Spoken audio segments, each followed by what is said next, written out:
2024 সালে ইসরায়েল বিশ্ব বাণিজ্যে অংশ নিয়েছে প্রায় 91.5 বিলিয়ন ডলার মূল্যের পণ্য আমদানি এবং 61.7 বিলিয়ন ডলার রপ্তানির মাধ্যমে। তবে গাজায় সামরিক আগ্রাসন ও পশ্চিম তীরে অবৈধ বসতি স্থাপনের প্রতিবাদে এখন পশ্চিমা দেশগুলো একের পর এক বাণিজ্য সম্পর্ক পর্যালোচনার পথে হাঁটছে। সর্বশেষ গেল 22 মে ব্রিটেন ইসরায়েলের সঙ্গে চলমান মুক্ত বাণিজ্য চুক্তি আপগ্রেডের আলোচনা স্থগিত করেছে। 2022 সালে যুক্তরাজ্য ও ইসরায়েল আধুনিক মুক্ত বাণিজ্য চুক্তির আলোচনা শুরু করে। 2024 সালের তথ্য অনুযায়ী যুক্তরাজ্য ছিল ইসরায়েলের 11তম আমদানিকারক বৃহত্তম দেশ, যেখানে যুক্তরাজ্য থেকে ইসরায়েলে প্রায় 1.96 বিলিয়ন ডলারের পণ্য আমদানি হয়েছে, যার মধ্যে বিমান ইঞ্জিন সহ যন্ত্রপাতি, ইলেকট্রনিক সামগ্রী, ঔষধ ও যানবাহন।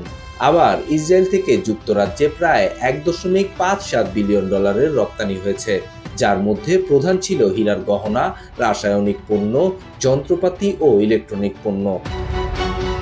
ইসরায়েলের রপ্তানিতে উল্লেখযোগ্য ভূমিকা রাখছে ইলেকট্রনিক খাত, বিশেষ করে ইন্টেল, এলভিড সিস্টেমস ও অরবোটেকের মতো প্রতিষ্ঠানগুলো। ঔষধ রপ্তানিতে নেতৃত্ব দিচ্ছে তেবা ফার্মাসিউটিক্যালস, আর হীরা প্রক্রিয়াজাত এবং রপ্তানিতে বিশ্বের সেরা অবস্থানে রয়েছে ইসরায়েল।